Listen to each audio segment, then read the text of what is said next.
It was about 350 million years ago that amphibians split from amniotes. And amniotes were tetrapods that had evolved to live on dry conditions, to live full-time away from the water. And the earliest ones were small predators, probably with sharp teeth, big jaws, and may have looked something kind of like this. And our oldest group of amniotes is going to be the reptiles. And this includes tuataras, lizards, snakes, turtles, crocodiles, and really birds should now be included within reptiles. So even though classically we consider birds a separate class, aves, and reptiles, reptilia is its own class, phylogenetically, birds are dinosaurs, and so they should be within reptiles. And reptiles tended to lay eggs on land that had shells. Some of them were kind of leathery, not necessarily those hard calcareous shells like your chicken eggs, but they had shells that protected the embryo from drying out even though they were on land. Just a reminder that we are right here on our phylogeny of chordates. Again, we've already talked about the rest of these guys. And you can see eggs that are probably similar to these early amniote eggs in snakes today. So, they are leathery, but they have all four of those amniotic membranes that we talked about in the last video, right? The amnion, the chorion, the allantois, and the yolk sac. Most reptiles are ectothermic, which, to review, means that they use external sources of heat to regulate their own temperature. So you've probably seen snakes or lizards go up onto a rock to warm up in the sun when they're cool, or they go under a rock when it's hot and they want to cool off. But there are some reptiles, specifically birds, again, if we're counting birds as reptiles, which are endothermic. So they, like mammals, keep their body warm via metabolism, internal mechanisms. In the same way that the first animals to emerge and diverge from the rest of the group were poriferanes, right? Those are the basal group of animals. The basal group of parareptiles, the first group to emerge, were the parareptiles. And these were big, stocky, four-legged reptiles that are not around anymore, but you can see them up here. And after parareptiles branched off, right, this first group of reptiles, then we have diapsids. And this is the group that led to the reptiles that we see today, so far as we know. Again, turtles are a bit of a mystery. But diapsids led to two main groups that are still alive today, some of them at least. Archosaurs and lepidosaurs. And archosaurs are largely extinct now, but crocodilians, which are very, very ancient, they've been very similar to the way they look now for many, many millions of years, and birds, which are the only dinosaurs that we have left. So crocodiles and birds, or dinosaurs, or archosaurs. Lepidosaurs are including lizards and snakes, which are squamates, right? Lizards and snakes are sister groups. They're very closely related. And then tuataras. And pretty much the rest of these are all extinct. So diapsids led to the reptiles that we know today. Again, not parareptiles and maybe not turtles. And synapsids led to mammals. So lepidosaurs include most of the reptiles we think of today, lizards and snakes, and also tuataras. And archosaurs included crocodilians, pterosaurs, and dinosaurs. Again, two of these three we think of as extinct. And pterosaurs were the first tetrapods to exhibit flight, right? Think pterodactyls, right? But it's not thought that they actually gave rise to birds. It's thought that the dinosaurs did, specifically one group of dinosaurs that were bipedal carnivores. So they were on two legs. They would run around kind of like a chicken runs around now, or an ostrich. And they're the group called theropods, which included, raptors. You can look at a raptor, especially like a raptor skeleton, and it has a lot in common with today's birds. And we always assumed that dinosaurs were ectothermic or cold-blooded because they're reptiles, and most reptiles are ectothermic.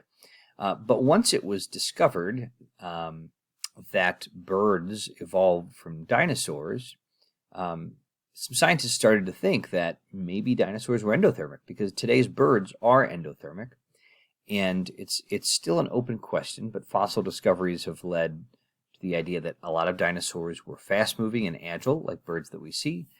They've discovered signs of parental care among dinosaurs, much like you would see in birds. And it's not out of the question that they were endothermic. Now, for the most part, dinosaurs have gone the way of storybooks, right? The books that kids love to read. Every kid has a dinosaur obsessive phase at some point, I feel like, when they're young. And movies like Jurassic Park. And other than that, they are extinct since the asteroid at the end of the Cretaceous. The exception being birds, which we'll get to in a little bit more detail here in a few minutes. Leptosaurs, however, still have several surviving lineages.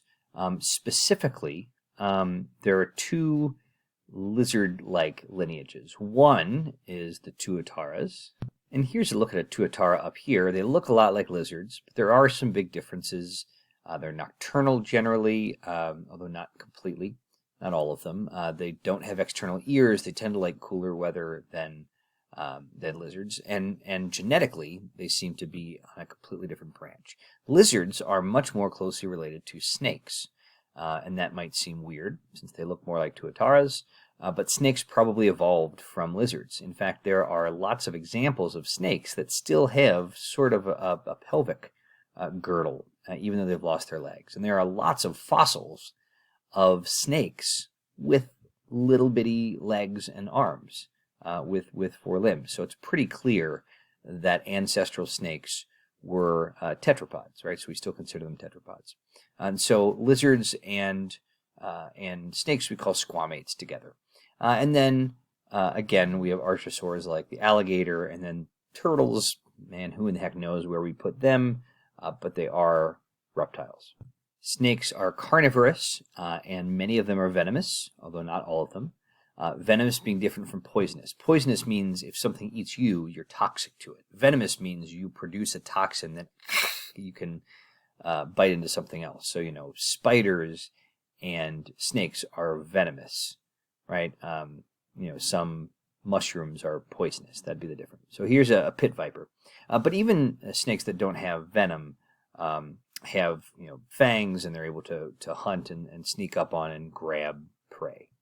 Turtles are remarkably unique, and they have a box-like shell. The upper layer is fused to their vertebrae, and the lower level is fused to their ribs. And they have adapted to all sorts of different environments, from deserts, right? You have desert turtles and tortoises, to others that live entirely in ponds and rivers, or in the ocean, right? There are huge sea turtles that live decades, sometimes well over 100 years, and swim around the ocean. But around here, we're probably most used to the eastern box turtle, which is this cute little guy that you can find in the woods today, right? If you were to go to one of the forests around here, right, Mount Airy or something, decent chance you could find one of these guys hiding. You also see them, unfortunately, squished on the road sometimes because we have a lot of roads that divide habitats, and they're not very fast at getting across the road, and they're tough to avoid sometimes.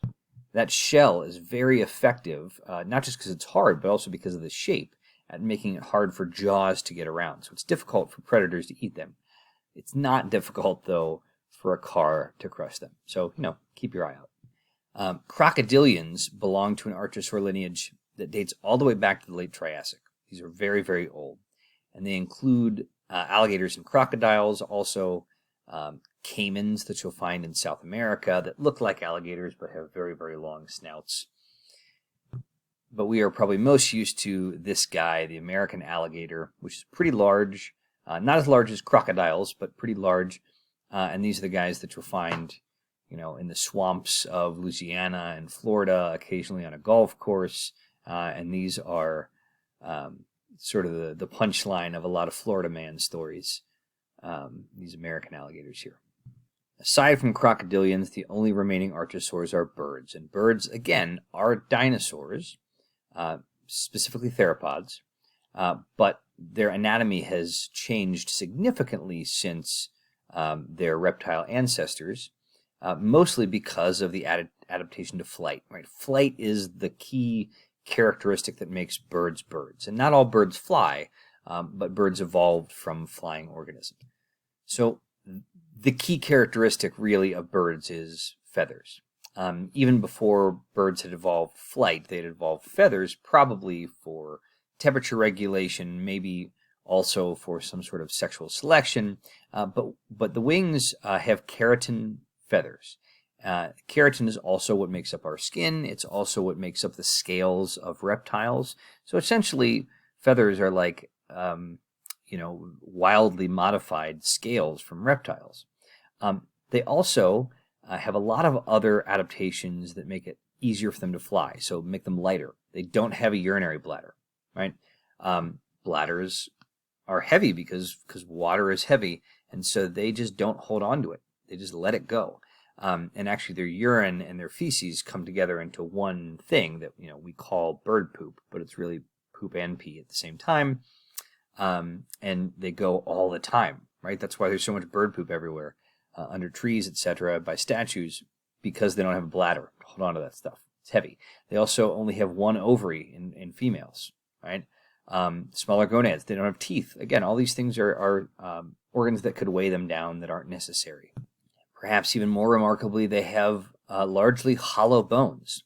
And this means their bones aren't quite as strong as ours, per se, but they're much, much lighter. I mean, you can look at a giant bird. It looks like it should weigh 25 pounds, right? That cat or a dog of that size would weigh 25 pounds, and they'll weigh 4 pounds, right? Maybe. They're very, very light. The feathers, again, are keratin. They've got a shaft, usually with a hole in the middle for blood vessels, and then they've got these barbs and hooks that'll hook them together so that you can ruffle feathers, but it's pretty easy to smooth them back out. They lock into place so that they can be as aerodynamic as possible. And they tend to be very thick in the front and very thin in the back, just like airplane wings, right? Evolution, it turns out, through trial and error, got the laws of aerodynamics down pretty well. And here you can see, again, thick front, thin back, large feathers spread out. This eagle is flying beautifully. And just like with insects, flight is a very advantageous trait to have if you can have it. It enhances hunting, right? It allows you to hunt from above, where organisms may not be expecting. Also scavenging, right? If you're a vulture, you can cover huge areas of land looking for dead things. It allows you to escape from predators. It allows you to distribute yourselves far and wide, allows for migration, so you can stay active in the winter because you went south. But it requires great senses, especially vision, specifically vision, very fine muscle control, and all of this is very, very energy intensive. So flight is expensive energetically, plus they're endotherms like us, which is also expensive. So birds need to be able to be pretty good at getting food. And again, birds evolved from theropod dinosaurs, probably pretty small ones, that evolved feathers for insulation or camouflage or courtship. But pretty early on, these ancient birds probably gained some advantage from gliding tree to tree, or lift when they jumped, or traction up hills, right? It's easier to run up hills if you can push the air behind you. And about 150 million years ago, we get true birds. Archaeopteryx is the oldest known bird. This is one of the first transitional fossils we found in terms of evolution.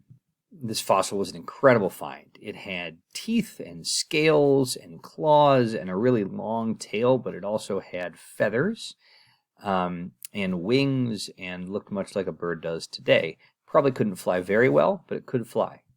Since Archaeopteryx, the fossil record is filled in a lot more, but Archaeopteryx isn't around today, and we're going to focus in the next video on birds that are around today and also mammals.